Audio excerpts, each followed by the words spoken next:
Welcome back to Homesteading with the Zimmermans, where each week we give you another episode of what's happening here on our Northeast Iowa 21-acre homestead. My husband Alvin and I have been married for 25 years, and we have 7 children. 5 of those children still live at home.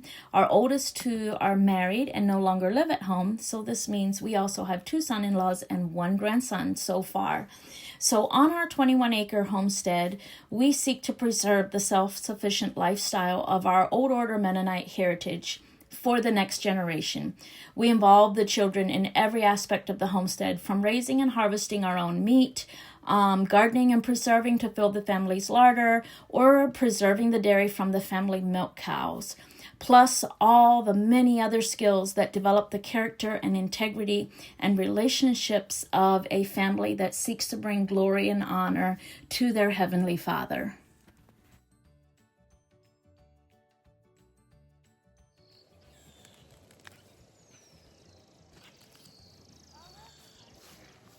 Hello YouTube family.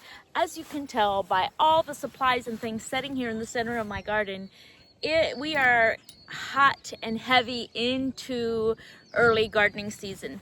Today I am going to take you along and show you what's happening. This is the very first garden tour of the season. So I'm using my handy little dandelion digger, and I'm digging out dandelions that are along the edge of the garden or in the garden, because so a lot of the dandelions that you see growing in my garden are not, contrary to what most people are telling me, that I am planting them there by using grass clippings. People tell me, well, aren't you just transferring grass and dandelions to your garden by using grass clippings? And no, the dandelions that are growing in my garden, or that I weed from my garden, are primarily from the yard. Now today you don't see a lot of dandelions in my yard because it's cloudy and cool, but I can show you how many dandelions grow in our yard, and the seeds just blow everywhere and they land in the garden. And that is the dandelions that are growing in my garden. They're from the yard. We don't treat our yard with anything because we want to use the grass clippings. Here you can see that we use grass clippings for ground cover, weed barrier, and it composts on the ground. During the composting process, it gets warm, and any seeds that I've gathered are sterilized, and this does not transfer any seeds to my garden. Now, dandelions are an annual, right? And what this means is that they only reproduce by their seeds. Most weeds you can eventually eradicate if you don't let them go to seed. Like, we're battling thistles in our pasture, and if we can keep them mowed off all summer and not allow them to go to seed, we will eventually eradicate them. It'll take a couple summers. It'll take a couple summers of intention, because you're always going to miss some. So most of the weeds are that way. Dandelions are a little tricky because they go to seed so fast and their seeds are so light, they just drift everywhere, and they can go to seed in half a day. So even if you're mowing every day, you're going to miss some, and that is why dandelions just spread and spread and spread, is because they go to seed in half a day. A thistle, it needs, you have probably, when you see them start shooting up, you still have another week to mow them. So that is why dandelions are so hard to get rid of. Now, there's a couple other weeds. So understanding that most weeds are annuals is how you stay on top of the weed pressure in your garden, because if you never let them go to seed, you won't have as much weed pressure the next year. So my grandma had a saying, and she would say 1 year seeds equals 7-year weeds. So what she meant is, if you let your weeds go to seed 1 year, you're gonna battle that weed that you allowed to go to seed, you're going to battle that for 7 years. And what she meant is those seeds can lay dormant, and every time you stir up the soil, or you even pull some or hoe some, you're stirring up more seeds from that weed. And I'm going to show you where I left a weed go to seed last year and how I can see the weed pressure this year. Okay, so this is my sweet corn. I only need sweet corn for fresh eating this year. I don't need any for the freezer because we have to clean up what we have in the freezer for the last 2 years. Now, I have cultivated this corn, and I'll show you in a minute how I cultivated it, because yesterday they forecasted rain overnight, so I wanted to work on a whole lot of weeding. And over here you can see where something went to seed. One weed went to seed over here, and you can just see the weed pressure here. Now, the reason I haven't weeded this, area is this is where I planted my popcorn, and it's taking a really long time to come up. I have a few that have sprouted, and I've dug after them. The seeds are still there. I worried that an underground critter, I don't remember if it's voles or moles, but one of them is an herbivore and will eat seeds. I worried that because the popcorn seeds weren't treated, that it dug under and dug them out. But the seeds are still there. They're just really slow in sprouting. So here you can see, here's one popcorn. And here's another popcorn seed. And I'm not sure, I don't know. I don't have any experience with root maggots, but some have said that root maggots are a problem this year.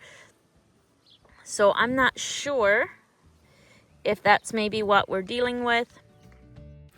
So although the popcorn was sold to me as you can either pop it or you can plant it and grow it, the other suspicion I had after digging and not finding much of anything was that the popcorn was heat treated to dry it, and in the process of heat treating to dry it, it may have been sterilized.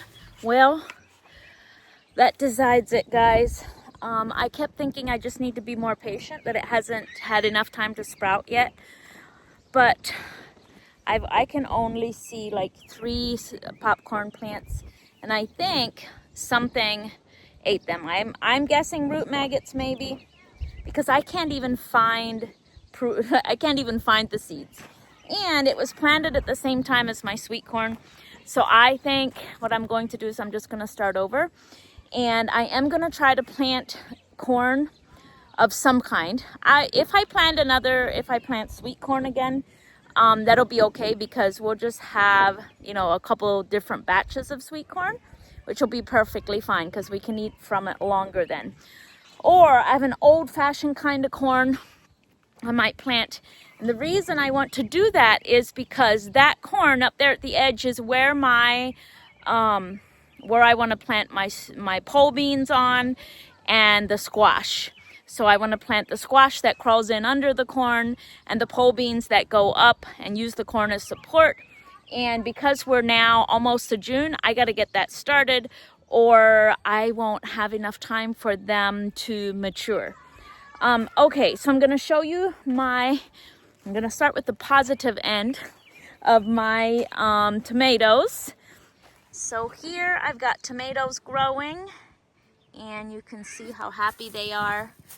They're all nestled in here by the grass clippings.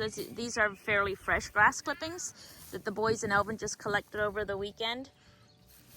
And these tomatoes are doing really well. Here's one that was broke off by a hailstorm that we had, but I'm just gonna leave it. I've got marigolds planted next to them, and I've been taking off the bottom leaves. One of the reasons, so as you can tell, underneath the potatoes, there is a bunch of compost, and I don't like for compost to splash up on my tomato leaves. So that's why I like to put grass down, because grass creates a nice protective layer between the tomato leaves and the soil or the compost. And then here's another one that's nice and happy. And then these down here are not quite as happy, mostly because the soil and the compost is still splashing up on their leaves. And it was cold and rainy and we had a hailstorm, but they should snap back. This one looks very unhappy, but I think it'll be okay. So it's very, very normal for our tomatoes to start out slowly and look sickly. Any of the ones that look like they're not going to survive, I'll just replace with, I'll go buy some more tomatoes and replace, but most of them will probably snap back. The reason that some of these are looking so yellow is because they probably have a little bit of blight, because there was compost here, and compost and soil can hold or harbor pathogens and blights and things like that. It's just the nature of it. And it's probably when we had rain, it splashed up on the leaves and the plant's a little stressed because it was cold. But gathering grass clippings, tucking that all around, taking those bottom leaves off will help the tomato a lot. Number one, the grass clippings, as they compost, create heat, and that heats the soil, which is what tomatoes love. So tomatoes are my project. We got to wait till the grass is ready to mow so that we can put some more grass clippings down. Here is my other next project. So if you watched our black raspberry video, you already know that I'm unhappy with the location of my red raspberries here because the yard creeps in. And here's the other kind of weed I was going to tell you about. This weed right here. I don't know what the scientific name for it is, but this is Creeping Charlie, and this is one of the weeds that spreads by the root system.